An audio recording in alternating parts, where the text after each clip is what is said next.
Good afternoon friends, welcome to another blog. প্রথমে একটা video দেখাচ্ছি আমি।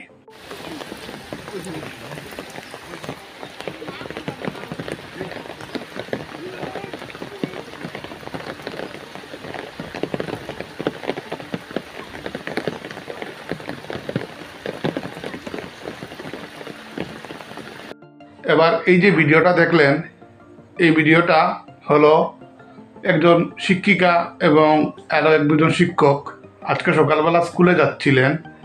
যাওয়ার সময় হয়তো গাড়িটা, ওরা যে গাড়ি দিক করে যাচ্ছিলেন সেই গাড়িটা রাস্তার মধ্যে আটকে যায়, তারপর ওরা ধাক্কা দিয়ে গাড়িটা তুলছিলেন। এবার কথা হলো গিয়ে যে আমি কেন এই ভিডিওটা দেখালাম, শিক্ষকরা সমাজে অবহেলিত, বিশেষ করে সরকারি শিক্ষকরা সমাজে একেবারে অবহেলিত।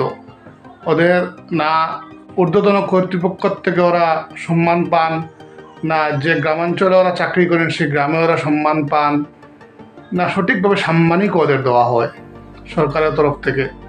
কোনো সম্মানই ওরা পান না, এবং স্কুলে গিয়ে কচিকাচাদের পড়াচ্ছেন, সেখানেও ভালোভাবে সম্মান ওরা পাচ্ছেন না, কোনো ধরনের সম্মানই ওরা পান না, কিন্তু ডিউটিটা করে যাচ্ছেন। এবং সমাজের সব ধরনের মানুষই যে কোনো কিছু একটা হলেই শিক্ষকদের পেছনে লেগে যান। শিক্ষকদের বিরুদ্ধে কথা বলতে কারোর কিন্তু এক বিন্দু সময় লাগে না, কিন্তু শিক্ষকরা অনেক কষ্ট করে স্কুলে যাচ্ছেন, অনেক কষ্ট করে পড়াচ্ছেন, এটাও কিন্তু বুঝতে হবে।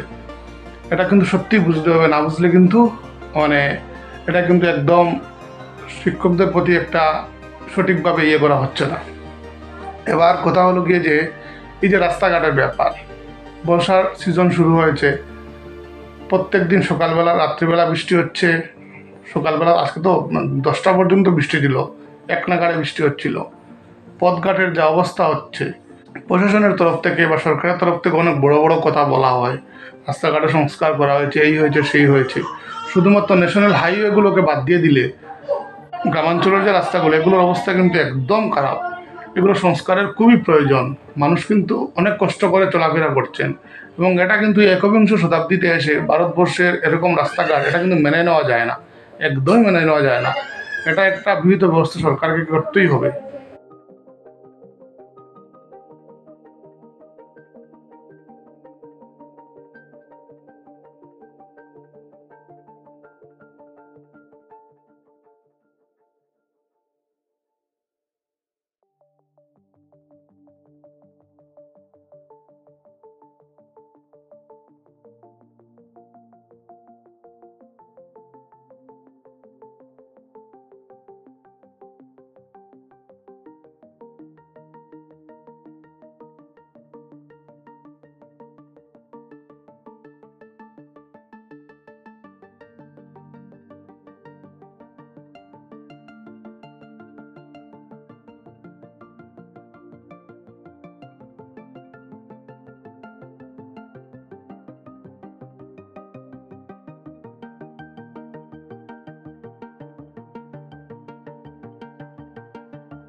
তোমার কেমন লাগছে নাকি বলে?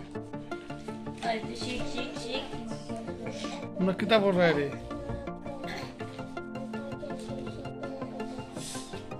হ্যাঁ, চলো বাপ্পা। কেন?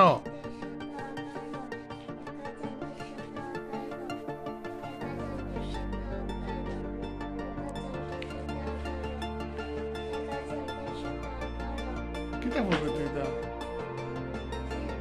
হ্যাঁ,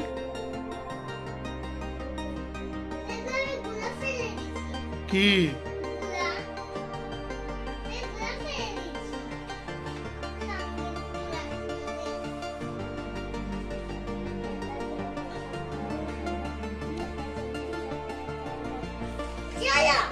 হ্যাঁ, কোথায় যাবে?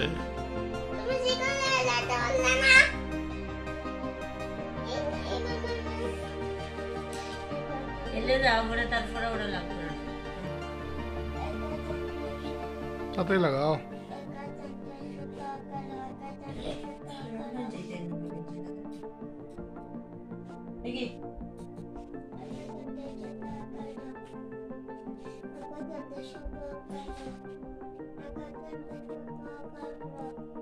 Kita kita ইয়ের মধ্যে বইয়ের মধ্যে ভালো লাগে, খাতার মধ্যে ভালো লাগে।